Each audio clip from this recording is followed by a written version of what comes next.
Good afternoon, everyone.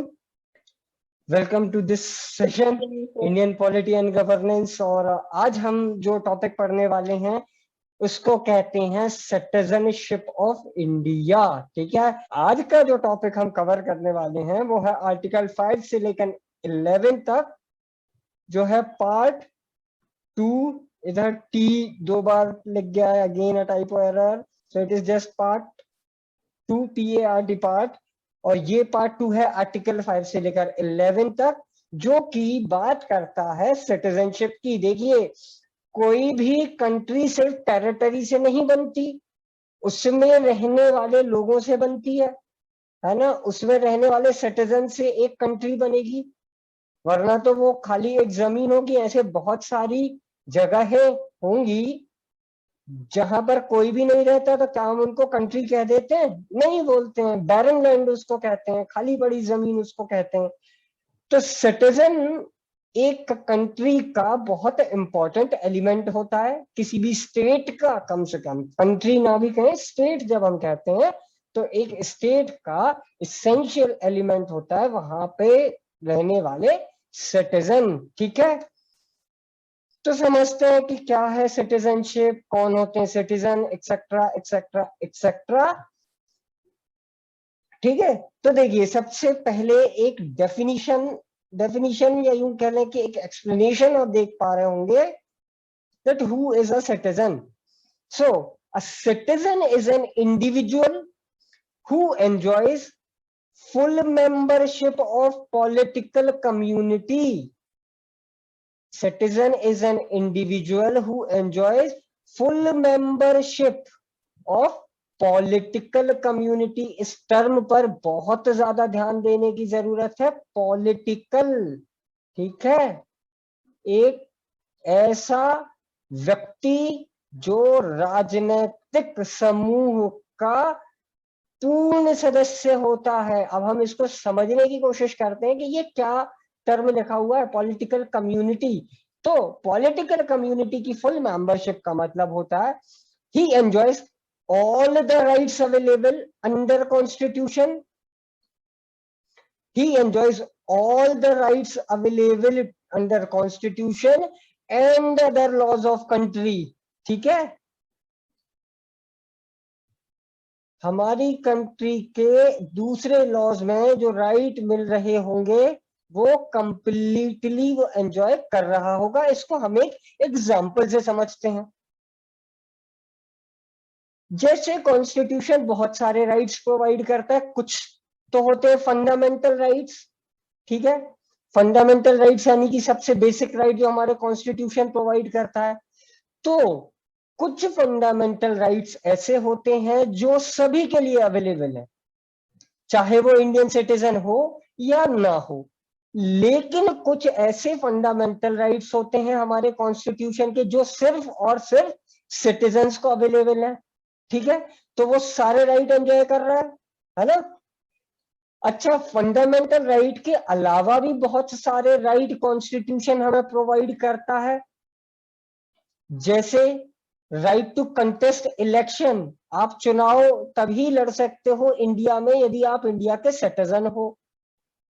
या फिर right to hold constitutional post, संवैधानिक पदों को आप तभी धारण कर सकते हो यदि आप इंडिया के सिटीजन हो। एग्जाम्पल, आपको इंडिया में कैग बनना है या सुप्रीम कोर्ट का जज बनना है, हाई कोर्ट का जज बनना है, तो आपको इंडियन सिटीजन होना जरूरी है। ठीक है, यदि आप इंडियन सिटीजन नहीं है तो ये कॉन्स्टिट्यूशनल पोस्ट नहीं ले सकते हैं, और आप वोट भी नहीं दे सकते हैं। ठीक है, आप वोट भी नहीं दे सकते हो। ये इस तरह के राइट्स होते हैं। तो ऐसे राइट सिर्फ और सिर्फ सिटीजन्स के लिए अवेलेबल है। ठीक है, समझ में आई ये बात? So a citizen is an individual who enjoy full membership of political community, यानी कि वो सारे के सारे राइट्स एंजॉय करता है जो कंट्री का कॉन्स्टिट्यूशन और कंट्री के दूसरे लॉज प्रोवाइड कर रहे हैं। जैसे एक एग्जांपल के लिए आप ले लें एमजी नरेगा। एमजी नरेगा एक रूरल एम्प्लॉयमेंट गारंटी स्कीम है कि भाई रोजगार दिया जाएगा लोगों को। इस योजना के बेनिफिशियरी कौन हो सकते हैं? क्या अमेरिका का सिटीजन इसका बेनिफिशियरी हो सकता है इंडिया में? नो, नहीं हो सकता है ना। या फिर मान लीजिए गवर्नमेंट फ्री राशन बांट रही हो, है ना, वो भी तो एक राइट है। या फिर जैसे अभी वैक्सीनेशन लग रही है कोरोना के लिए, है ना, वो कोवैक्स या फिर कोविशील्ड, ये जो वैक्सीनेशन है, क्या कोई अमेरिका का सिटीजन इंडिया में आकर वो वैक्सीनेशन का बेनिफिट ले सकता है? नहीं ले सकता। तो ऐसा व्यक्ति जो सारे के सारे राइट्स एंजॉय कर सकता हो, ही इज अ सिटीजन। ठीक है, आगे इसके और सारे फर्दर मैनिफेस्टेशंस दिए हैं, देखते हैं हम। अगला पॉइंट कह रहा है right available only to citizens of India. ऐसे कुछ फंडामेंटल राइट्स होते हैं, अभी मैंने जिक्र किया था थोड़ी देर पहले कि दो तरह के फंडामेंटल राइट्स होते हैं। एक वो जो सभी के लिए अवेलेबल है, वो कहीं के भी सिटीजन्स हो, और एक वो जो सिर्फ सिटीजन के लिए अवेलेबल होते हैं। ठीक है, सिर्फ और सिर्फ सिटीजन के लिए अवेलेबल होते हैं। तो ऐसे फंडामेंटल राइट सिर्फ सिटीजन एंजॉय कर सकता है। कौन से हैं वो फंडामेंटल राइट? 5 हैं नंबर में इन टोटल। आर्टिकल 15, 16, 19, 29 और 30। ये पांचों के पांचों आपको याद रखने हैं। कई बार प्रिलिमिनरी में क्वेश्चन पूछा जाता है, which of the following fundamental right is available only to citizen of India?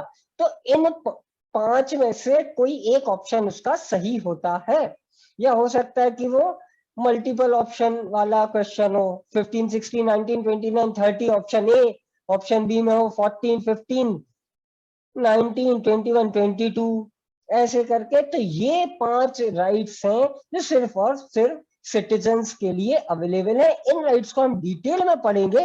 अभी मैं क्विकली आपको समरी बता देता हूं, या एक सिर्फ पॉइंट में बता देता हूं कि कौन सा आर्टिकल किस चीज की बात करता है। ठीक है, आर्टिकल 15 जो है, आर्टिकल 15 बात करता है प्रोहिबिशन ऑफ डिस्क्रिमिनेशन। ठीक है, प्रोहिबिशन ऑफ डिस्क्रिमिनेशन की बात कर रहा है आर्टिकल 15। तो ये सिर्फ सिटीजन्स के लिए है।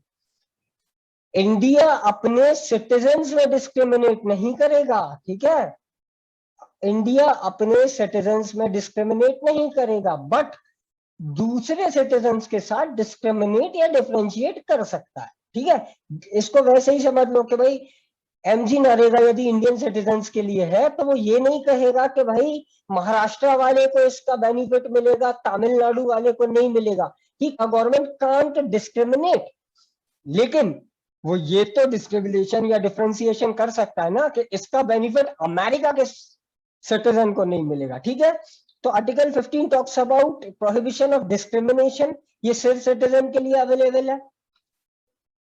16 बात करता है equality in matters of opportunity and public appointment.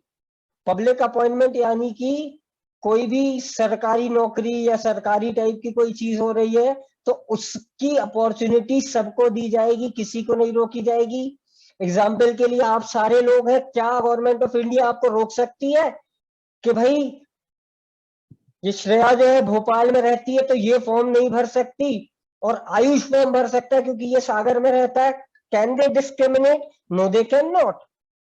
But क्या वो ये कर सकते हैं कि भाई ये व्यक्ति पाकिस्तान में रहता है, ये इंडिया में किसी सर्विस के लिए फॉर्म नहीं भर सकता? तो यस, दे कैन।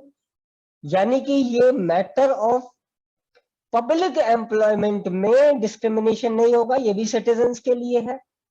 ठीक है, देन आता है आपका आर्टिकल 19। ये article 19 is right to freedom. बहुत तरह की फ्रीडम्स की ये बात करता है, जैसे freedom of speech and expression, freedom of movement, freedom of residing in territory of India. आप जहां मर्जी चाहे आ जा सकते हो, जहां चाहे आप घर खरीद सकते हो, बोल सकते हो। ऐसा नहीं कि ये एब्सोल्यूट राइट है, इनके भी कुछ रेस्ट्रिक्शंस होते हैं, but in general they are available to every citizen of India. But क्या कोई कनाडा का सिटीजन इजीली इंडिया में जमीन खरीद सकता है? So answer is no. तो ये आर्टिकल 19 भी जो है ये सिर्फ सिटीजन के लिए अवेलेबल होता है। And then comes 29 and 30 cultural और एजुकेशनल राइट की बात करते हैं, तो both cultural and educational rights are enjoyed by citizens of India, not non citizens of India. ठीक है, तो ये पांचों आर्टिकल्स आप याद रखेंगे कि ये 5 आर्टिकल जो है ये सिर्फ और सिर्फ सिटीजन्स के लिए अवेलेबल होते हैं, नॉन सिटीजन्स के लिए नहीं होते हैं। ठीक है, अगला पॉइंट देखते हैं। अगला पॉइंट कह रहा है right to vote provided under article 326। Article 326 कहता है 18 प्लस 18 साल से अधिक उम्र वाले हर भारतीय नागरिक को, every person who have attend 18 years of age and is a citizen of India can vote. लेकिन क्या ये वोटिंग का राइट यूएसए के सिटीजन को मिलेगा? So answer is no. क्या ये पाकिस्तान के सिटीजन को मिलेगा? So again no. ये राइट टू वोट सिर्फ और सिर्फ किसके लिए अवेलेबल है भाई? सिटीजन ऑफ इंडिया के लिए। जो सिटीजन ऑफ इंडिया है वही वोट दे सकता है इंडिया में। ठीक है, ठीक है, तो ये तो हो गई वोटिंग की बात। इसी से मिलता जुलता अगला कॉन्सेप्ट है right to contest election to parliament, state legislature and local bodies. ठीक है, एमपी, एमएलए, मेयर, सरपंच, ठीक है, जिसको प्रधान भी कहते हैं, ग्राम प्रधान, ठीक है, एक्सेट्रा, ये सारी चीजों के लिए इलेक्शन लड़ने का अधिकार, contest election to parliament, state legislature and local bodies is available only to citizens. ठीक है, देखते हैं right to hold constitutional post, ऐसी पोस्ट जो कॉन्स्टिट्यूशन प्रोवाइड कर रहा है, ऐसी कोई भी पोस्ट होल्ड करने के लिए आपको इंडियन सिटीजन होना पड़ेगा। एग्जांपल जज of supreme court, high court, CAG, CAG that is controller and auditor general of India, पूरा पैसे ढीले का हिसाब किताब रखता है, वो होता है कैग। ऐसी सारी कॉन्स्टिट्यूशनल पोस्ट पर सिर्फ और सिर्फ एक इंडियन सिटीजन हो सकता है। ठीक है, अब देखो एक बहुत छोटी सी बात आप लोग समझ लो, एक टर्म होता है रेसिडेंट। रेसिडेंट को हिंदी में कहते हैं निवासी, यानी कि आप कहां पर रह रहे हो। ठीक है ना, तो ध्यान रखिएगा एक बात, सिटीजन और रेसिडेंट में अंतर है। आप हो सकता है इंडिया में रह रहे हो बट नॉट एसेंशियली सिटीजन। इसका सबसे बढ़िया एग्जांपल मैं आपको दे सकता हूं, वो है अक्षय कुमार। अब कहाँ रहता है अक्षय कुमार? मुंबई में। क्या आपको जानकारी है कि ही is not an Indian citizen? उसके पास कनाडा की सिटीजनशिप है। Resident of India, not a citizen of India. Akshay Kumar India में वोट नहीं दे सकते हैं, अक्षय कुमार इंडिया में चुनाव नहीं लड़ सकते हैं, अक्षय कुमार कभी सुप्रीम कोर्ट, हाई कोर्ट के जज नहीं बन सकते, कॉन्स्टिट्यूशनल पोस्ट होल्ड नहीं कर सकते। ठीक है, दूसरी बात, ऐसे बहुत सारे लोग भी हो सकते हैं जो इंडिया के रेसिडेंट तो नहीं है लेकिन सिटीजन्स हैं, ऑफ साइड चले जाते हैं, 7 साल 10 साल के लिए यूएसए भेज दिया गया, यूके भेज दिया गया, कनाडा भेज दिया गया, तो वो उन 7 सालों में इंडिया में तो नहीं रह रहे, they are not resident of India but they are still citizen of India, right? है ना? तो प्लीज सिटीजनशिप को रेसिडेंशियलशिप से कंफ्यूज मत करिएगा। A person may be resident but not a citizen and a person may not be a resident but citizen. ठीक है, foreign service क्या होता है? मेजरली ये जो हमारे डिप्लोमेट्स होते हैं ना, हाई कमिश्नर्स, एम्बेसडर्स, ये सारे लोग जो दूसरे देशों से बातचीत करते हैं, तो ये लोग हो सकता है इंडिया में ना रह रहे हो, आप हना में आप रह रहे हो, तो you are resident of Ghana but you are citizen of India, right? तो ये प्लीज कंफ्यूज मत होइएगा सिटीजन और रेसिडेंट में, ठीक है? आगे बढ़ते हैं। तो बात ये आ जाती है कि कैसे सिटीजनशिप मिलती है, how citizenship is acquired, what all are the modes, etcetera etcetera, ठीक है? कुल ये मोड्स हैं जो आप स्क्रीन पर देख पा रहे हो। सबसे पहली बात, ये जो मोड्स है ना कहाँ प्रोवाइड किए गए, उस एक्ट को आपको याद रखना है। Citizenship is govern by citizenship act of 1955। 1955 में हमारा सिटीजनशिप एक्ट बनकर तैयार हुआ, ठीक है? 1955 में हमारा citizenship act, sorry please come again, क्या बोला किसने? 1955 में हमारा सिटीजनशिप एक्ट आ रहा है और यही सिटीजनशिप एक्ट है जो गवर्न करता है वो सारे मोड, यूं कह लें सिटीजनशिप से रिलेटेड सारे टॉपिक्स को यही एक्ट कवर करता है। इस एक्ट को का नाम आप बहुत अच्छे से ध्यान रख ले। ये एक्ट, इसके बहुत सारे अमेंडमेंट हुए over a period of years, ठीक है? बहुत सारे अमेंडमेंट बीच बीच में होते गए, 86 87 में हुआ, 2003 में हुआ और अभी रिसेंटली 2015-14 में भी हुआ और अभी भी इसमें 90 में भी एक रिसेंट अमेंडमेंट हुआ। तो खूब सारे अमेंडमेंट है, वो इसी सिटीजनशिप एक्ट के अमेंडमेंट्स थे।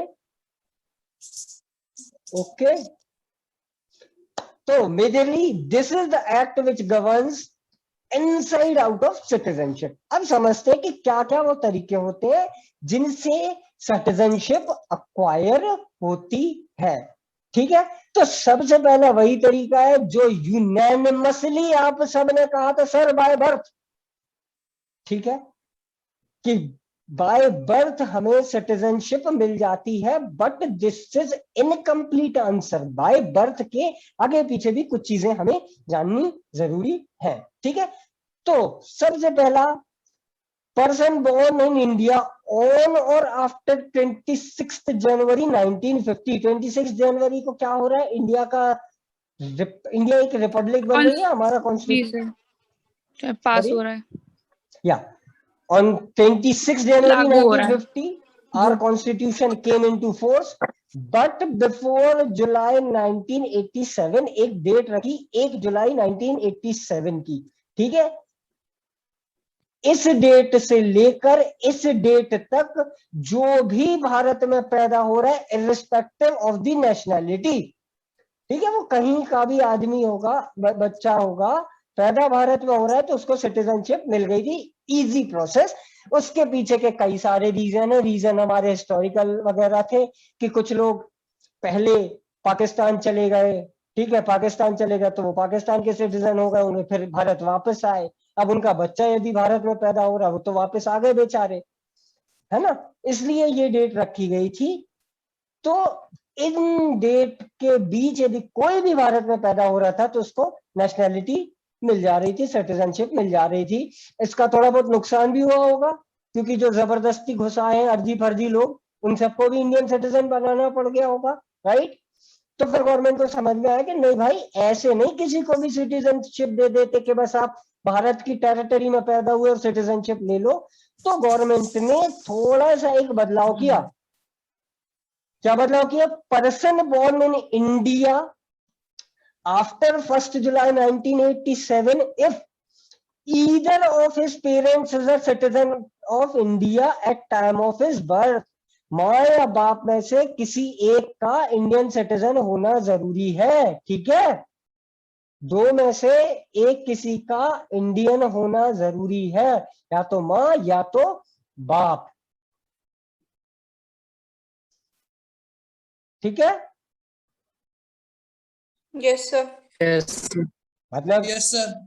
मान लीजिए मैं किसी विदेशी महिला से शादी कर लूं तो मैं तो एक इंडियन सिटीजन हूं, और फिर मेरा बच्चा या बच्ची जो भी पैदा हो रही है वो भारत में पैदा हो रही है इस डेट के बाद, तो उसको इंडियन सिटीजनशिप मिल जाएगी। बट अगेन ये भी थोड़ा सा इजी था क्योंकि मैं हो सकता है किसी पाकिस्तानी महिला से शादी कर लेता, है ना सर है कि नहीं पॉसिबल ये? Yes sir. क्योंकि यहाँ तो हाँ, आपने सिर्फ सर। इतना कह दिया कि एक किसी Yes, का sir. होना जरूरी है। अब मैंने एक पाकिस्तानी महिला से शादी कर ली जो कि शायद आतंकवादी गतिविधियों में लिप्त है, या फिर जबरदस्ती घुसाई है हमारी कंट्री में बिना पासपोर्ट और वीजा के, ठीक है, तो इस चीज को फिर फर्दर ठीक किया गया और एक डेट रखी गई, person born in India after और ऑन 3 दिसंबर 2004, 3 दिसंबर 2004 के दिन या इसके बाद यदि कोई बच्चा भारत में जन्म ले रहा है तो उसको सिटीजनशिप कैसे मिल सकती? If both of his parents is a citizen of India. ठीक है, मैंने एक हिंदुस्तानी महिला से शादी करी इंडिया में ही रह के, और एक बच्चा या बच्ची पैदा हो रही है 3 दिसंबर 2004 को या उसके बाद, तो वो उसको इंडियन सिटीजनशिप मिल जाएगी। ठीक है, या फिर one of his parents is a citizen of India and other is not an illegal migrant. इस वर्ड पर बहुत ध्यान देने की जरूरत है, नॉट एन इलीगल माइग्रेंट। ठीक है, ही और she should be a legal migrant. आप किसी दूसरी कंट्री में जबरदस्ती नहीं घुस सकते हो, ठीक है ना, आपको पासपोर्ट बनवाना पड़ेगा, वीजा लेना पड़ेगा, एक्सेट्रा एक्सेट्रा, बहुत सारी फॉर्मेलिटीज होती हैं, तब जाकर आप किसी विदेशी कंट्री में जा सकते हो, किसी दूसरी कंट्री में जा सकते हो। और यदि आप वो फॉर्मेलिटीज पूरी नहीं कर रहे हो तो यू आर इलीगल माइग्रेंट, घुसपैठिए, है ना। आपको याद आ रहा है वो 1947 का वॉर, कबायली हमला? वो कबायली क्या थे? Yes, sir. इलीगल माइग्रेंट ही तो थे ना, इंडिया में जबरदस्ती घुसाए थे इलीगली, यस सर। है ना। सो आफ्टर और ऑन 3 दिसंबर 2004 या तो दोनों इंडियन हो या फिर एक इंडियन सिटीजन हो और दूसरा इलीगल माइग्रेंट ना हो, वो लीगली इंडिया में आया हो। ठीक है, a person who is born on or after 3rd December 2004 in territory of India is an Indian citizen if both of his parents are Indian or one of his parents is a citizen and other is not an illegal migrant. This is the current position. This is how you acquire citizenship by birth in India. Is that absolutely clear to everyone? अब जो applicable है वो तरीका ये है 3 दिसंबर 2004 के बाद कि या तो दोनों पेरेंट्स इंडियन सिटीजन हो, ठीक है, या फिर एक सिटीजन ऑफ इंडिया हो और दूसरा इलीगल माइग्रेंट ना हो उसके बर्थ के टाइम पर, और वो पर्सन इंडिया की टेरिटरी में बॉर्न हो रहा है। This is the current status of acquiring citizenship by birth. ठीक है, अगला पॉइंट जो है वो, ये टर्म किसी ने तो रेफर किया था अभी थोड़ी देर पहले, another mode of acquiring Indian citizenship as provided by the Citizenship Act of 1955 is by descent. Acquisition of citizenship by descent. Descent क्या होता है आइए हम जानते हैं। A person not born in India, ठीक है, a person not born in India but at the time of birth one or both of his parents were Indians, ठीक है, both or one of his or her parents were Indians, ठीक है, जिसका जन्म Indian soil पर नहीं हो रहा है, ठीक है, इंडियन सॉइल पर नहीं हो रहा है, इंडिया के बाहर उसका जन्म हो रहा है और माता या पिता में से कोई एक इंडियन है, तो वो ऐसा बच्चा इंडियन सिटीजन माना जाएगा। फर्दर इसके कुछ प्रोवाइडेड्स हैं, इसके फर्दर कुछ वो है, इसको सरल भाषा में मैं दो एक एग्जांपल से आपको समझा सकता हूं। मान लीजिए कोई कहीं बाहर गया था, कोई दो इंडियन सिटीजन रहे होंगे, बाहर गए थे, सपोज दुबई घूमने गए थे, फिर ये कोरोना वोरोना आ गया, लॉकडाउन्स लग गए, सारे फ्लाइट कैंसिल हो गए, वो लोग वहीं रुक कर रह गए।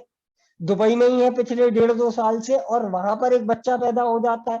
So that kid is not born in the Indian soil, but one or both of his or her parents are Indians। ठीक है, तो ऐसा बेबी जो है वो इंडियन सिटीजन मान लिया जाएगा। ये तो हो गई एक बात, एक एग्जांपल हो गया। दूसरा, फॉरेन डिप्लोमेट्स वाली जो हम बात कर रहे थे कि कोई इंडियन डिप्लोमेट है जो मान लीजिए ब्राजील में पोस्टेड है, उनका एक बेटा या बेटी पैदा हो रही है जो ब्राजील में पैदा हो रही है, so that kid is not born in India, but one of his parent or both of his parents were Indians. तो ऐसे बच्चे को डिसेंट के बेसिस पर इंडियन सिटीजनशिप मिल जाती है। लेकिन इसके कुछ फर्दर प्रोविजंस भी है, आइए देखते हैं क्या क्या है। अगेन कुछ डेट्स यहाँ पर दी हुई हैं, लगभग वही डेट है जो हमने पिछले वाले में पढ़ी थी, लगभग वही डेट है, थोड़ी सी चेंज है। सो on or after 26th January 1950, but before 10th December 1992, if father was a citizen of India। ठीक है, इन दोनों डेट के बीच में यदि कोई बच्चा इंडियन सॉइल के बाहर पैदा हो रहा है तो उसको बाय डिसेंट इंडियन सिटीजन मान लिया जाता है, यदि उसका बाप इंडियन सिटीजन था तो। ठीक है, जो कि एक बड़ा बेकार प्रोविजन था, गलत था, क्योंकि सिर्फ बाप क्यों, यदि मदर इंडियन होती तो क्यों उसको सिटीजनशिप नहीं मिलनी चाहिए। तो ये बात फिर बाद में कब 1992 में जाकर गवर्नमेंट को समझ में आई कि भाई ये प्रोविजन जो है ये थोड़ा इनइक्वालिटी वाला है, ये गलत है, डिस्क्रिमिनेटरी प्रोविजन है, ये जेंडर के बेसिस पर डिस्क्रिमिनेट कर रहा है ना, फादर और मदर में डिस्क्रिमिनेट कर रहा है। तो इसको ठीक करके कहा उनने, after 10th December 1992, if either of his parents is citizen of India। Either मतलब चाहे माँ हो या बाप हो, दोनों में से एक कोई भी इंडिया का सिटीजन यदि होगा तो उसको बाय डिसेंट नागरिकता यानी सिटीजनशिप मिल सकती है, even if that kid is not born in India. ठीक है, अब फिर एक और डेट आती है 2003 में, एक और अमेंडमेंट गवर्नमेंट करती है और कहती है आफ्टर 3rd December 2004, ये करंट पोजीशन है, after 3rd December 2004 no person shall acquire citizenship by descent. After 3rd December 2004, ये डेट याद रखिएगा, बहुत इंपॉर्टेंट डेट है। एक बहुत इंपॉर्टेंट अमेंडमेंट हमारे सिटीजनशिप एक्ट में हो रहा है। क्या अमेंडमेंट हो रहा है कि इस डेट के बाद डिसेंट से किसी को भी सिटीजनशिप नहीं देंगे। ठीक है, बट ऐसे तो मतलब गलत हो जाएगा ना, एक बच्चा बिना उसके डिप्राइव हो जाएगा सिटीजनशिप के लिए, है ना। ये लग रहा है ना थोड़ा सा ये प्रोविजन ऐसा कि अरे साहब ऐसे कैसे हो सकता है। मान लो है हमारा बच्चा नहीं हुआ भारत में पैदा, बाहर पैदा हो गया, इसमें उस बच्चे की क्या गलती है, हमारी क्या गलती, फॉर सम रीजन हो गया पैदा। तो देखिए महत्वपूर्ण बात यहां पर समझिएगा और अपने अपने नोट पैड्स में नोट भी कर लीजिएगा, क्योंकि वो स्लाइड में नहीं लिखी हुई है वो बात। ठीक है, सुन रहे हैं सब बड़े ध्यान से, डिफॉल्ट या ऑटोमेटिकली समझ लो। ऐसे बच्चे को ऑटोमेटिकली नहीं मिलेगी सिटीजनशिप। ठीक है, कि बस ऑटोमेटिकली उसको सिटीजनशिप मिल जाएगी बाय डिसेंट, नहीं। इसके लिए एक प्रोसीजर बना दिया गया है, डिप्राइव नहीं कर रहे हैं डिसेंट से। ठीक है, that kid is not being deprived of citizenship by decent, but एक मैकेनिज्म, एक प्रोसीजर बना दिया गया है आफ्टर दिस डेट, कि एक प्रोसीजर फॉलो करना पड़ेगा। A person shall not acquire citizenship by descent after 3rd December 2004 automatically. ठीक है, but a procedure has to be followed. Registration, ठीक है, रजिस्ट्रेशन कराना पड़ेगा ऐसे बच्चे का। इसको आप एक एग्जाम्पल से समझिए, वही एग्जाम्पल जो मैंने थोड़ी देर पहले कोट किया था।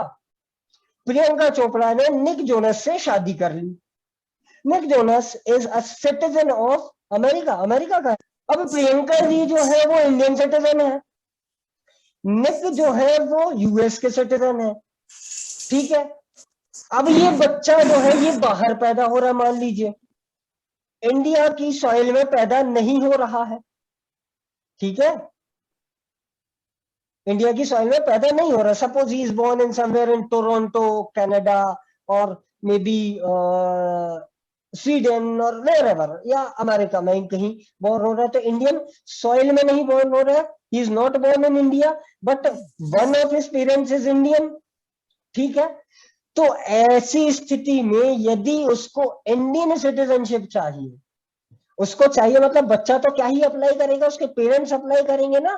तो प्रियंका जी या फिर निक जोनस में से एक कोई रजिस्ट्रेशन कराएगा, ठीक है, रजिस्ट्रेशन फॉर डिसेंट, के भैया हमारा बच्चा 3 दिसंबर 2004 के बाद इंडियन सॉइल के बाहर पैदा हुआ है, और either of his parent is Indian, and we want that kid to be an Indian citizen, so we are applying, ठीक है, we are applying that please provide citizenship, ठीक है। समझ में आ गई ये बात? Yes sir.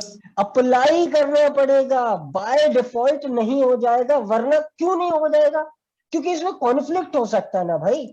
कॉन्फ्लिक्ट ये हो सकता है कि बाय डिफॉल्ट अमेरिका ने भी दे दी, बाय डिफॉल्ट इंडिया ने भी दे दी, क्योंकि निक जोनस यूएस के रेसिडेंट थे, सिटीजन थे, और प्रियंका इंडिया की सिटीजन है। So mother is suppose Indian citizen, father is a citizen of USA, the kid is not born on Indian soil, and if automatically citizenships were granted, then that kid will have a dual citizenship, and India में dual citizenship का provision नहीं है, ठीक है। इसीलिए इस provision को और ठीक कर दिया गया, दिसंबर 2004 की कट ऑफ डेट रख के, ठीक है, ये डेट रख दी गई कि 2% shall acquire citizenship by assent automatically, ठीक है। ये बात आप लोग नोट कर लेना अपनी अपनी कॉपी में कि ऑटोमेटिकली नहीं मिलेगी, बल्कि कैसे मिलेगी, उसकी बर्थ को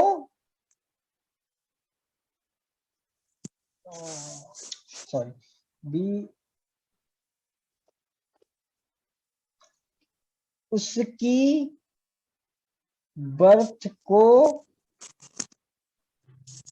रजिस्टर करना पड़ेगा, ठीक है। From 3rd December 2004 no person shall acquire citizenship by descent unless his birth is registered within 1 year। Point देखते हैं, सबसे सिंपल पॉइंट है, bye incorporation of new territories.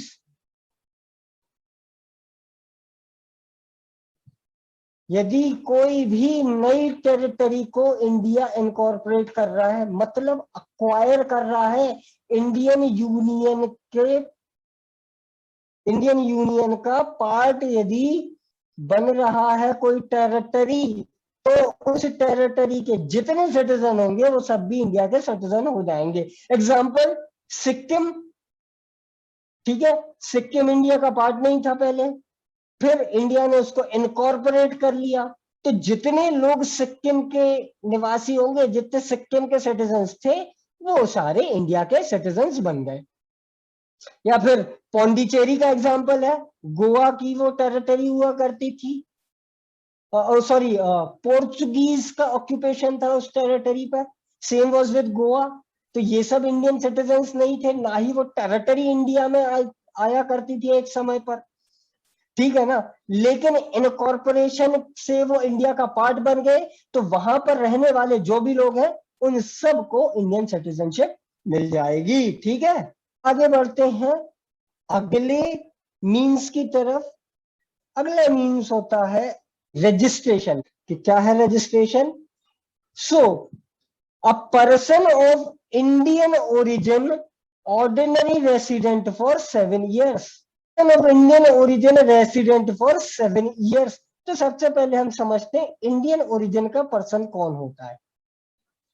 एक ऐसा पर्सन जिसका कनेक्शन कभी रहा हो इंडिया से, जिसके फोर फादर्स कभी इंडिया के रहे हो, ठीक है। 2 जनरेशन 3 जनरेशन पहले कभी उनके फोर फादर्स इंडियन रहे हो, फिर वो इंडिया छोड़कर कहीं और सेटल हो गए हो, और वो फिर over a period of time वहीं रह गए, वहीं रच बस गए।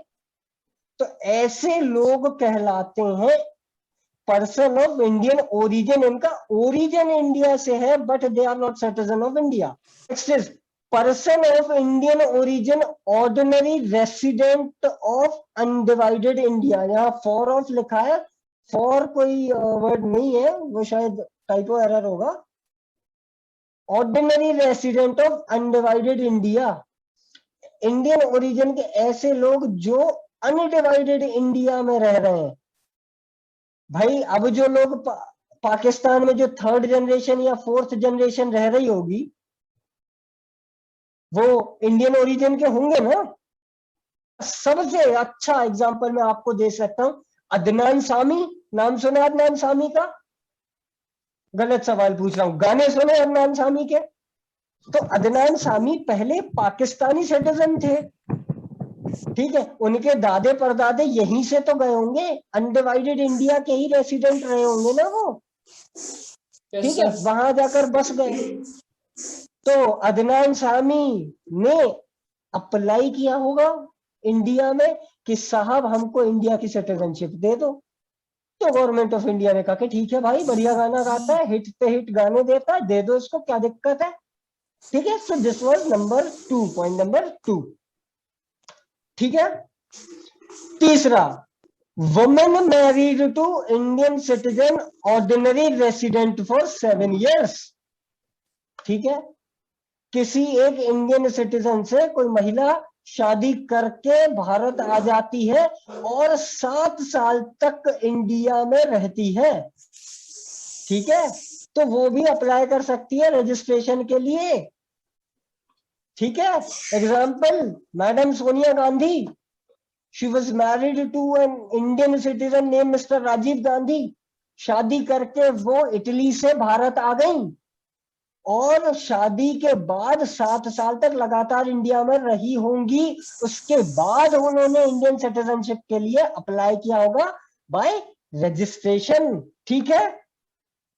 नेक्स्ट पॉइंट देखते हैं, minor child of person taking Indian citizenship.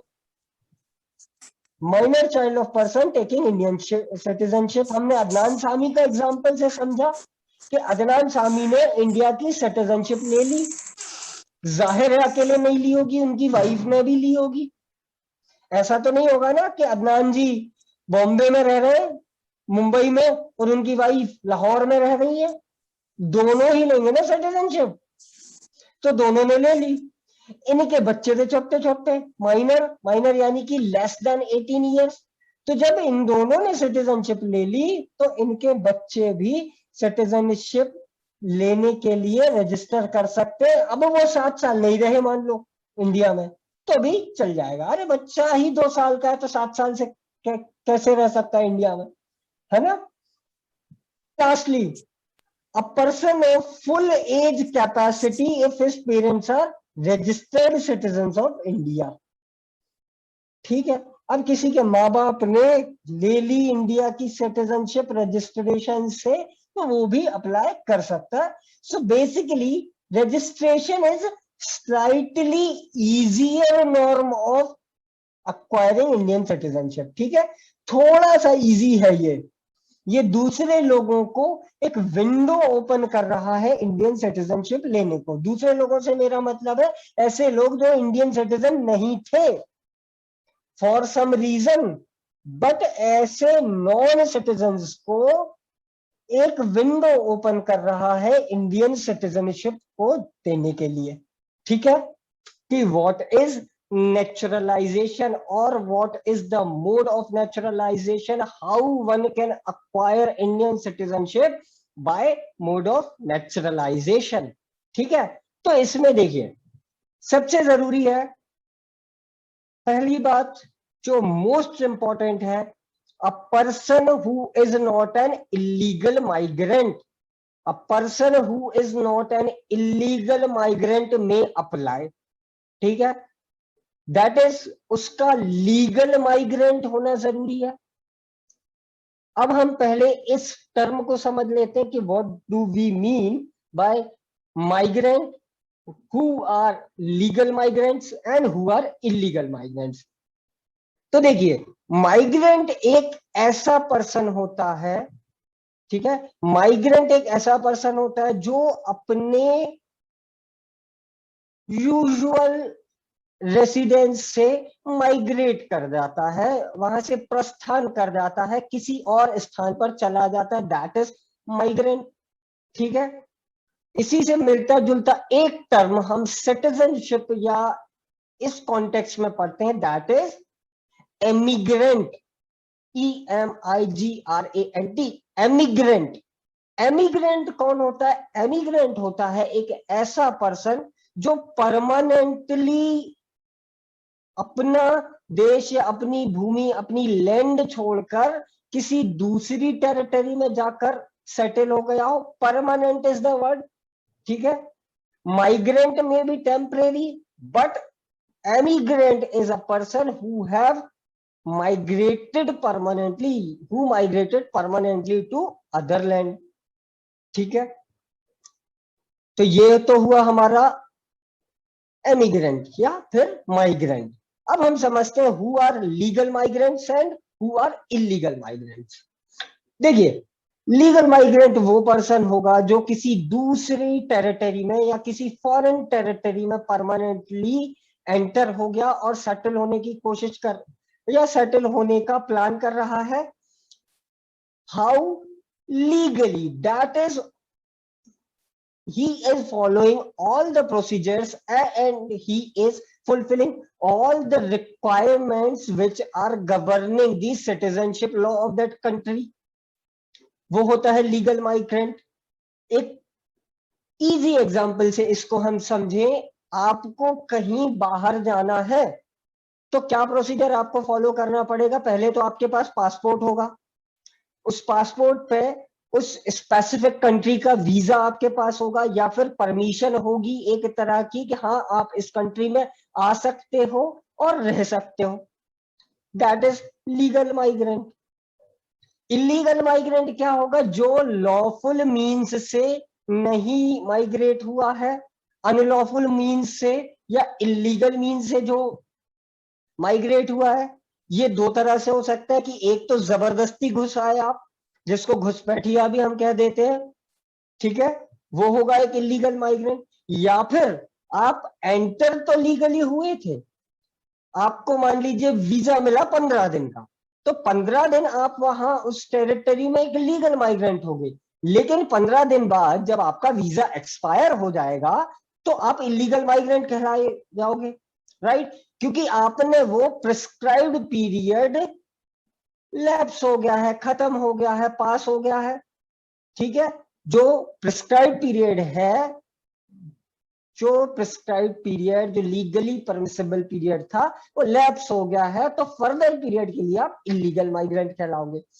तो नेचुरलाइजेशन से यदि आपको सिटीजनशिप लेनी है इंडिया में, तो सबसे पहली रिक्वायरमेंट ये है कि आपको इलीगल माइग्रेंट नहीं होना है। यू should be a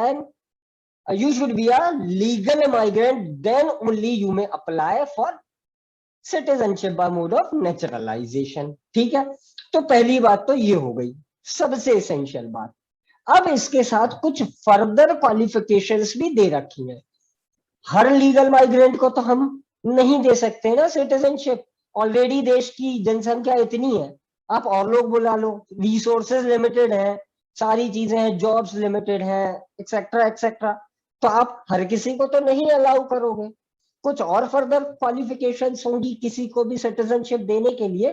तो फर्दर क्वालिफिकेशन देखते हैं। Number 1, he is not a citizen of any country. ठीक है, वो किसी भी कंट्री का सिटीजन नहीं है, ऐसे पर्सन अप्लाई कर सकते हैं। दूसरा, if he renounces citizenship of any country, यदि वो विलफुली रिनाउंस कर दे रहा है, त्याग कर दे रहा है किसी दूसरी कंट्री की सिटीजनशिप जहां का वो सिटीजन था। ठीक है। तीसरा, ईदर रिसाइडेड इन इंडिया और been in service of government of India 12 months prior to this application। ठीक है, यदि वो रिसाइड कर रहा था ऑर्डिनरीली या फिर गवर्नमेंट ऑफ इंडिया की सर्विस में था 12 months प्रायर टू या immediately prior to this application. इसको मैं एग्जांपल से समझाऊं। मान लीजिए एक पर्सन 1 जनवरी 2021 को अप्लाई कर रहा है नेचुरलाइजेशन के मोड से सिटीजनशिप लेने के लिए, तो 12 महीने तक इस एप्लीकेशन के पहले उसको या तो इंडिया में रहना होगा कंटिन्यूअसली, या फिर कंटिन्यूअसली इन 12 महीनों में वो गवर्नमेंट ऑफ इंडिया की सर्विस में होगा। यानी कि 1 जनवरी 2020 से लेकर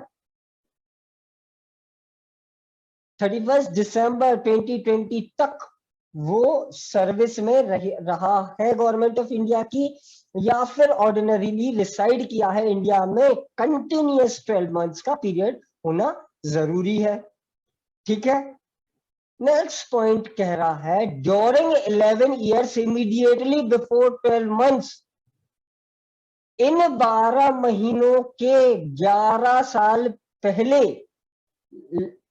has either resided in India or has been in service to government of India।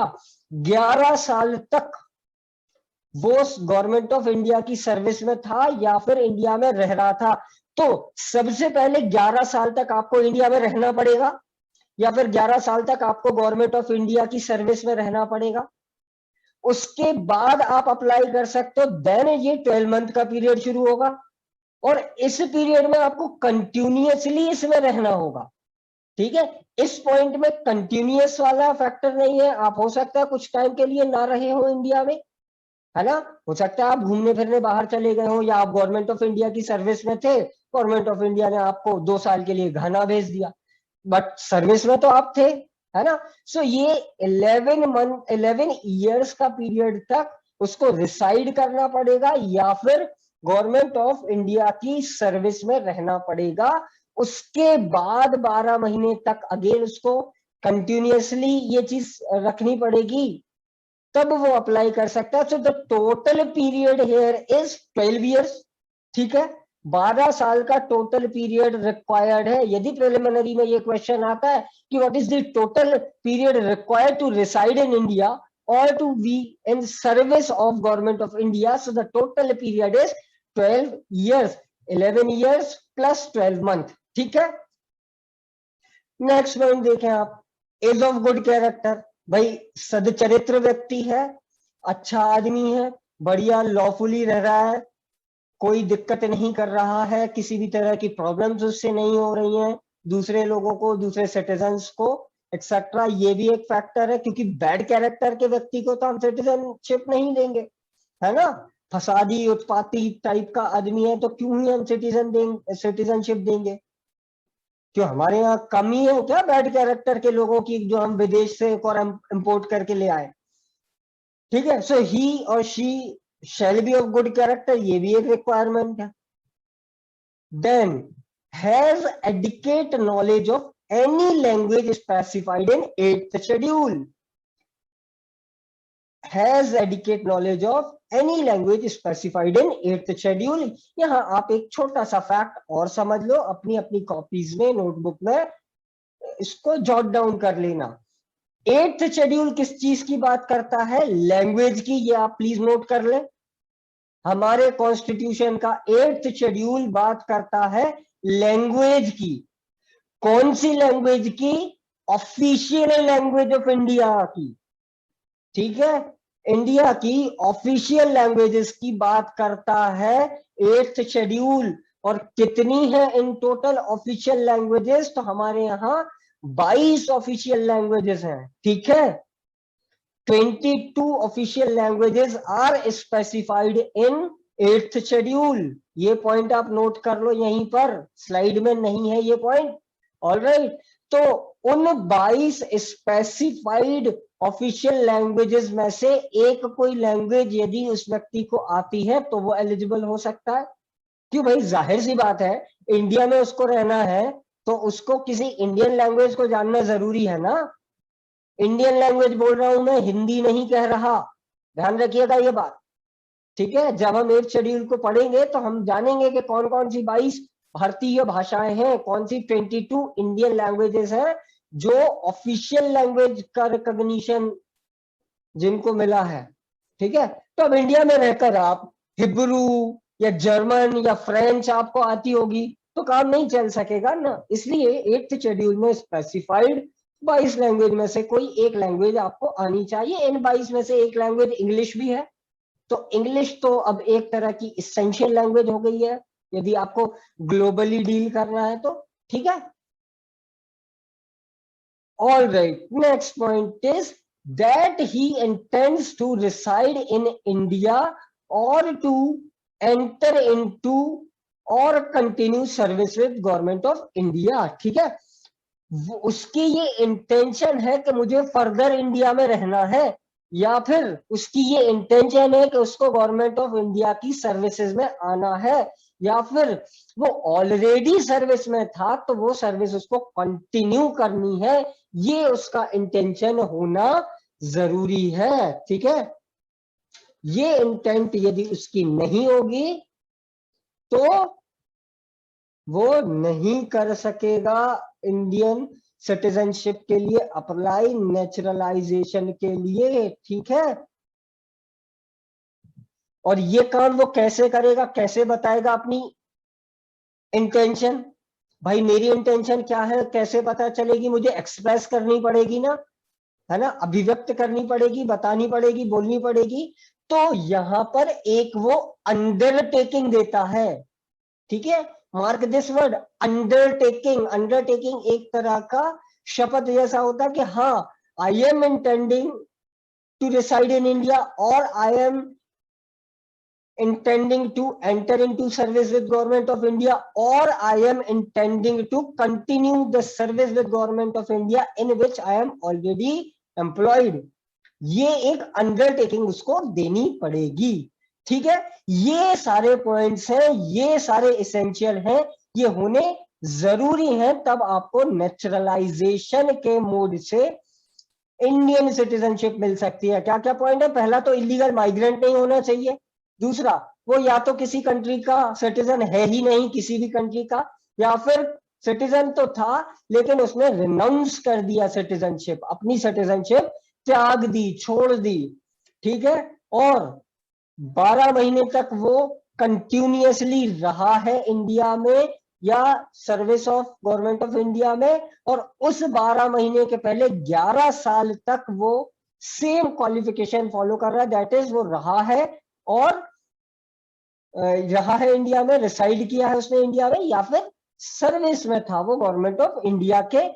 पहले और दूसरे पॉइंट में एक छोटा सा अंतर ये है, ये 12 मंथ का पीरियड कंटिन्यूअस होना चाहिए। ये 11 इयर्स का पीरियड कंटिन्यूअस ना भी हो तो चलेगा, थोड़ा बहुत ब्रेक इसमें चल सकता है ना। आप लोग भी घूमने जाते होंगे भाई, चले गए घूमने, विदेश चले गए एक्सेट्रा, तो वो पीरियड कंटिन्यूअस में नहीं आएगा ना, लेकिन इस 12 मंथ में वो पीरियड कंटिन्यूअस होना चाहिए। Next point is that he is of good character. जब मैं यहाँ पर ही वर्ड यूज करूं तो आप समझ जाइएगा ही इंक्लूड्स शी, मेल और फीमेल दोनों की बात कर रहे हैं, वो बड़ा जनरली एक्सेप्टेड टर्म होता है इंग्लिश में, तो हम उसको दोनों सेंस में यूज कर लेते हैं, मेल या फीमेल दोनों के कॉन्टेक्स्ट में, ठीक है।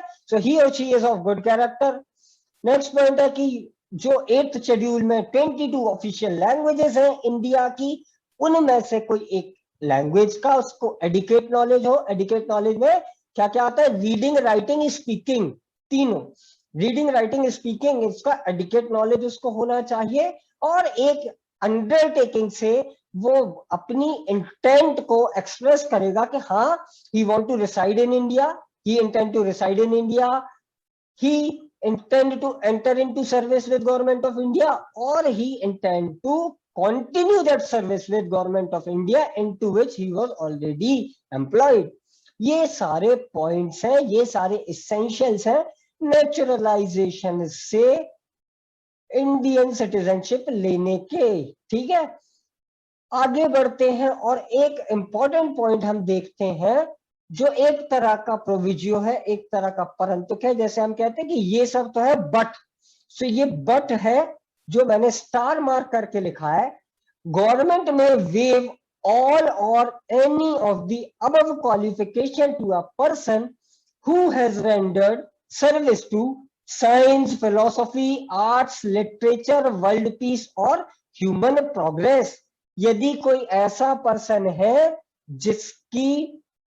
जिसका एक लंबा कंट्रीब्यूशन या एक सिग्निफिकेंट कंट्रीब्यूशन रहा हो साइंस के फील्ड में, फिलॉसफी में, आर्ट्स में, लिटरेचर में, वर्ल्ड पीस में या ह्यूमन प्रोग्रेस में, इस तरह के पर्सन के लिए गवर्नमेंट ऑफ इंडिया चाहे तो इन ऊपर दी हुई क्वालिफिकेशन में से कोई एक या एक से अधिक या सारी की सारी क्वालिफिकेशंस को वेव ऑफ कर सकता है। यदि आपका कंट्रीब्यूशन इन सब में है तो गवर्नमेंट ऑफ इंडिया चाहे तो बिना इन क्वालिफिकेशंस के भी आपको नेचुरलाइजेशन के बेसिस पर सिटीजनशिप दे सकती है, ठीक है।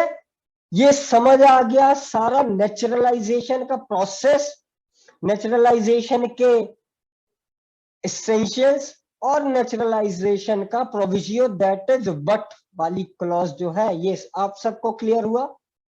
अब हम आगे बढ़ते हैं। हमने वो सारे मोड्स पढ़ लिए जिसमें एक आदमी को सिटीजनशिप मिल सकती है। अब हम वो तरीके या वो मोड्स पढ़ते हैं जिनमें एक आदमी की सिटीजनशिप छिन सकती है, ठीक है, जिससे एक पर्सन को डिप्राइव किया जा सकता है सिटीजनशिप से कि अब आप इंडियन सिटीजन नहीं रहेंगे। वो मोड होते हैं 3, ठीक है, 3 मोड हैं लॉस ऑफ सिटीजनशिप के। पहला मोड है रेनाउंसिएशन। रेनाउंसिएशन को हिंदी में कहते हैं त्याग देना, त्याग कर देना।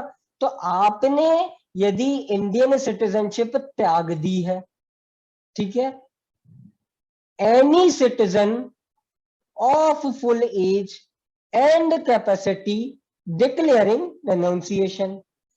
एक फुल एज का पर्सन, एक फुल एज का पर्सन डिक्लेयर कर रहा है फुल एज एंड कैपेसिटी, ठीक है, फुल एज एंड कैपेसिटी का पर्सन डिक्लेयर कर रहा है कि मैं अब इंडियन सिटीजनशिप छोड़ रहा हूं, ठीक है। वो ऐसा डिक्लेरेशन गवर्नमेंट को दे रहा है कि साहब अब हम इंडियन सिटीजनशिप छोड़ रहे हैं, तो उसकी सिटीजनशिप लॉस हो जाएगी, ठीक है। यदि person is a citizen of India of full age and capacity, if declares renunciation, his citizenship will be loss, ठीक है। दूसरा पॉइंट है टर्मिनेशन। टर्मिनेशन का मतलब होता है खत्म कर देना, समाप्त कर देना, ठीक है। यहां देखिए रेनाउंसिएशन में वो खुद छोड़ रहा है और टर्मिनेशन में क्या पॉइंट है या कैसे डिफरेंट है, आइए हम देखते हैं।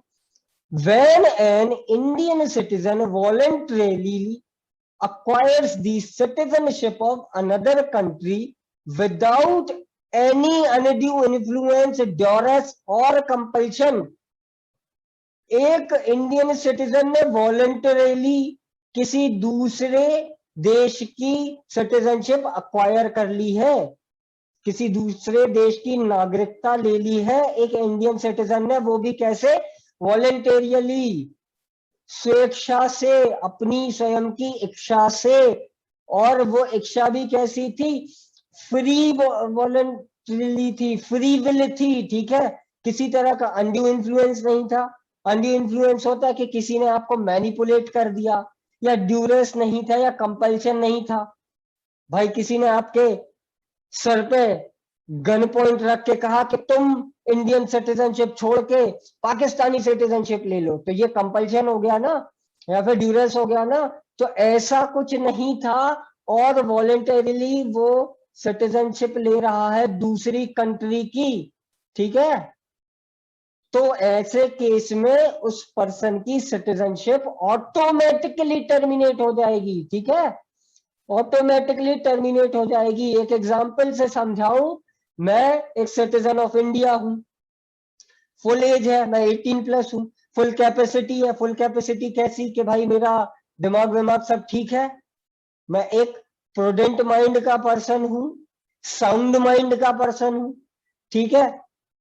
मैं इंडिया की सिटीजनशिप छोड़कर किसी दूसरी कंट्री की सिटीजनशिप ले लूं, अमेरिका की सिटीजनशिप ले लूं, बिना किसी अनड्यू इन्फ्लुएंस या ड्यूरेस या कंपल्शन के। किसी ने मुझे नहीं कहा, किसी ने फोर्स नहीं किया, किसी ने प्रेशराइज नहीं किया, किसी ने मैनिपुलेट नहीं किया, मैंने अपनी इच्छा से, अपनी विल से सिटीजनशिप ले ली, तो ऑटोमेटिकली मेरी इंडियन सिटीजनशिप समाप्त हो जाएगी। व्हाई? बिकॉज इंडिया में सिंगल सिटीजनशिप का प्रावधान है, ठीक है। There is provision of single citizenship in India, there is absolutely no window for dual citizenship. दोहरी नागरिकता नहीं ले सकता है कोई व्यक्ति, ठीक है। सिंगल सिटीजनशिप होगी, you can't be citizen of India and US simultaneously, किसी एक जगह की आपको छोड़नी पड़ेगी। कुछ कंट्रीज में है कि डुअल सिटीजनशिप का प्रोविजन है, आप उस कंट्री के अलावा भी किसी और कंट्री के सिटीजन हो सकते हो, that is fine with them, ठीक है। बट इंडिया में नहीं है, इंडिया में सिंगल सिटीजनशिप का क्राइटेरिया है, ठीक है। तो इस तरह से टर्मिनेट हो सकती है किसी पर्सन की citizenship. And last point is deprivation,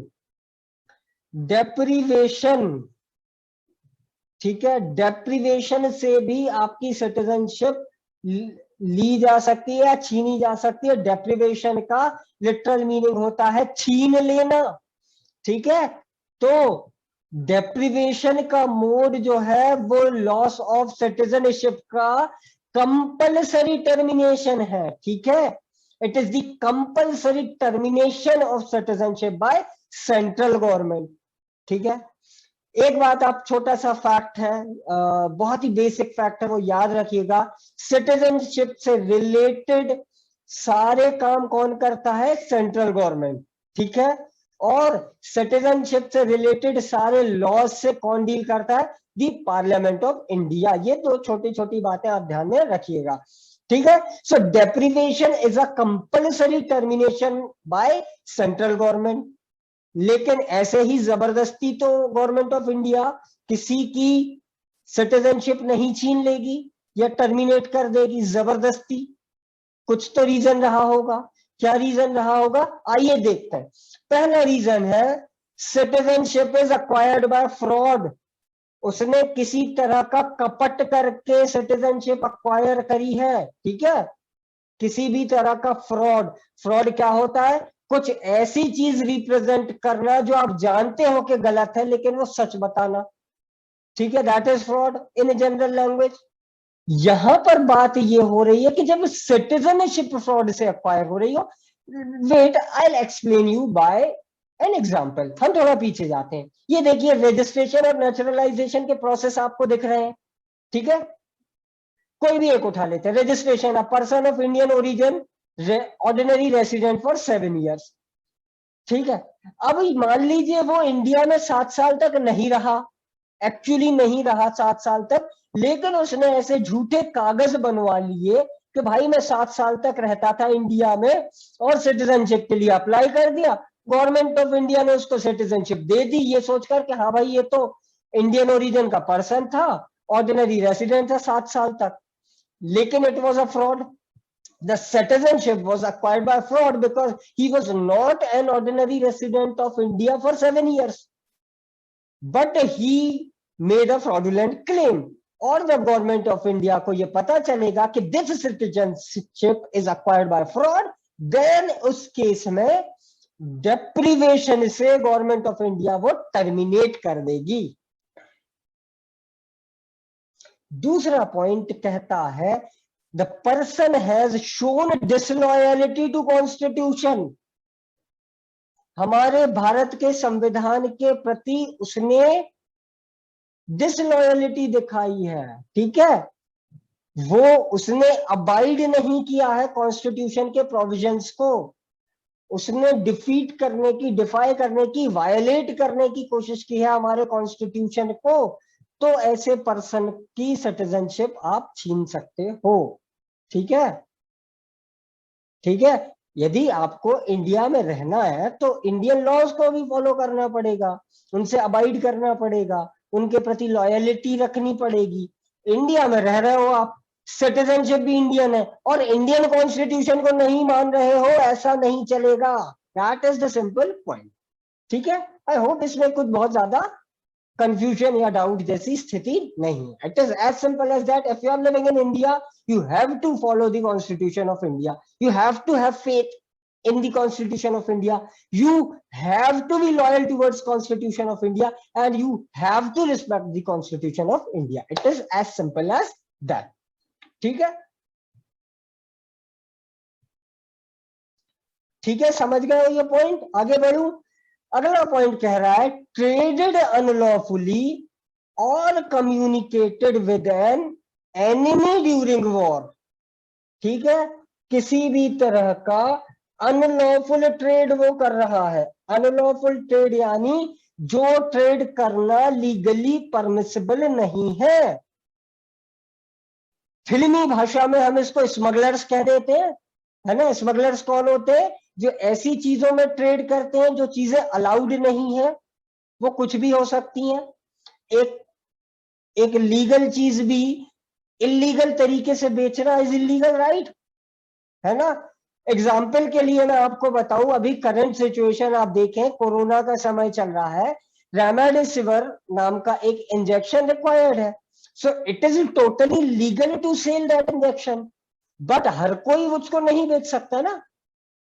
ठीक है, अब कोई व्यक्ति ऐसा करे कि भाई साहब उसने सिटीजनशिप इंडिया की ले ली, इंडिया में रहने लगा, और वो इंडिया में रेमडेसिविर इंजेक्शन या कोविशील्ड या कोवैक्स, ये जो वैक्सीन है, इनका इलीगल ट्रेड कर रहा है, अनऑथोराइज ट्रेड कर रहा है, या फिर इलीगल हथियार बेच रहा है, या फिर नार्कोटिक ड्रग्स बेच रहा है, ठीक है, जिनका परमिशन नहीं है, या फिर ऑर्गन ट्रेड कर रहा है, लोगों की किडनी विडनी निकाल कर बेच रहा है, जो कि अलाउड नहीं है लॉ में. ऐसे किसी ट्रेड में वो इन्वॉल्व हो रहा है तो उसकी सिटीजनशिप छीन ली जाएगी. या फिर ड्यूरिंग वॉर वो किसी एनिमी से कम्युनिकेट कर रहा है. ठीक है, हम 3-4 वॉर के बारे में पढ़ चुके. मान लीजिए इंडो चाइना वॉर चल रहा था और वो किसी चाइनीज पर्सन से कम्युनिकेट करने की कोशिश कर रहा है. सो इसका मतलब ये माना जाएगा ना, ही इज अ ट्रेटर, गद्दारी करने की कोशिश कर रहा है. शायद वो किसी तरह से हमारी sensitive information, confidential information leak कर सकता है ना. It is eminently danger, so it is not allowed to communicate with an enemy during war. यहां जब हम बात इसकी कर रहे हैं, तब क्या होता है, ये दो मोड आप देखो, रजिस्ट्रेशन या नेचुरलाइजेशन से आपने सिटीजनशिप ली थी. ठीक है, मतलब you are not a natural citizen of India, किसी दूसरी कंट्री से हमारे यहाँ रहने आए थे. एक पॉइंट देखो आप, ये लिखा है ना, ऑफ गुड कैरेक्टर. कोई ऐसा पर्सन जो रजिस्ट्रेशन या नेचुरलाइजेशन से सिटीजनशिप ले रहा है, ठीक है, तो उसकी सिटीजनशिप टर्मिनेट कर दी जाएगी यदि वो अनलॉफुल ट्रेड कर रहा है तो. समझो मेरी बात. Point A B C D E, ये सारे ही आप कह लें, जो डेप्रीवेशन वाला क्लॉज है, ये नेचुरलाइजेशन और रजिस्ट्रेशन वाले सिटीजन्स पर अप्लाई करता है। ठीक है, प्रिवेशन का जो मोड है टर्मिनेशन का, ये नेचुरलाइजेशन और रजिस्ट्रेशन से जो लोग सिटीजनशिप अक्वायर करते हैं उन पर एप्लीकेबल होता है। ठीक है, इसका एक मैं आपको रैशनल बता सकता हूं, इसके पीछे का रीजन क्या है। रीजन बहुत सिंपल सा एक है, कुछ ह्यूमन राइट्स होते हैं, कुछ इंटरनेशनल लॉज होते हैं। तो इंटरनेशनल लॉज का एक नॉर्म है, नॉर्म ये है कि कोई भी पर्सन, कोई भी any person shall not be deprived of citizenship. दुनिया में ऐसा कोई व्यक्ति नहीं होना चाहिए जिसके पास किसी भी कंट्री की सिटीजनशिप ना हो। ठीक है, ये बात समझ में आई मेरी? बाय बर्थ वाला है या बाय डिसेंट वाला है या bye incorporation of new territory वाला है, इनकी यदि आप सिटीजनशिप टर्मिनेट कर दोगे तो क्या इनके पास कोई और ऑप्शन होगा किसी और कंट्री की सिटीजनशिप लेने का? आंसर इज नो, क्योंकि ये यहीं पैदा हुए या वो सारी बातें हैं। ठीक है, कोई इनको सिटीजनशिप नहीं देगा या किसी की इनके पास सिटीजनशिप नहीं होगी। बट रजिस्ट्रेशन और नेचुरलाइजेशन के केस में आप देखें, ये ऑलरेडी किसी दूसरी कंट्री के सिटीजन्स थे, right? They applied for Indian citizenship. तो यहां पर यदि उनका टर्मिनेशन हो रहा है so they will have an option कि जो उनकी प्रीवियस कंट्री थी वो उनकी सिटीजनशिप इनके पास रहेगी, है ना? ठीक है, आप यहीं पर एक क्विक पॉइंट नोट कर लो, the mode of deprivation is applicable on citizens by naturalization and registration. ठीक है, अगला पॉइंट देखते हैं। अगला पॉइंट कह रहा है D, a person imprisoned in any country for 2 years। ठीक है, ध्यान दीजिएगा यहां पर एक टर्म पर बहुत अच्छे से, एनी कंट्री, ये जरूरी नहीं है कि उस पर्सन को ने इंडिया में क्राइम करा हो और इंडिया में जेल गया हो। इम्प्रिजनमेंट का मतलब होता है जेल जाना। जेल कब जाता है आदमी? कोर्ट उसको जेल भेजता है। ठीक है, आपने एक अपराध किया, फिर आप पर मुकदमा चला और उसके बाद तमाम गवाहों और सबूतों को मद्देनजर रखते हुए अदालत इस नतीजे पर पहुंची है कि आपने फला फला जुर्म किया है जिसके लिए आपको इतनी इतनी सजा मिलती है, दैट इज इम्प्रिजनमेंट। ठीक है, तो यदि किसी भी कंट्री में इंक्लूडिंग इंडिया वो 2 साल तक के लिए इम्प्रिजन्ड हुआ है, जेल गया है 2 साल तक के लिए, कब? With in 5 years of naturalisation. ठीक है, नेचुरलाइजेशन की डेट से 5 साल के भीतर वो किसी भी कंट्री में 2 साल के लिए जेल गया होगा तो उसकी सिटीजनशिप खत्म कर देगी। क्यों? क्योंकि नेचुरलाइजेशन में देखो आप, एक एसेंशियल है ना, he is of good character. आते ही कैरेक्टर दिखाना शुरू कर दिया भाई साहब, हाँ, आते ही अपना असली चरित्र दिखा दिए, अपराध कर दिए। इंडिया में नहीं किया, अब तो और एक लेवल आगे जाकर चले गए, किसी दूसरी कंट्री में अपराध कराए और वहां जाकर बेइज्जती कराई। सो वो अलग, क्यों? खबर क्या छपी? इंडियन ने फला जगह पे किया फला फला अपराध, राइट? सो इसीलिए किसी भी कंट्री में 2 साल की इंप्रिजनमेंट आपको हुई है, नेचुरलाइजेशन के 5 year के अंडर, 5 year के विद इन, तो आपकी सिटीजनशिप टर्मिनेट कर दी जाएगी। ठीक है, अगला point, he is residing outside the territory of India for continuous 7 years।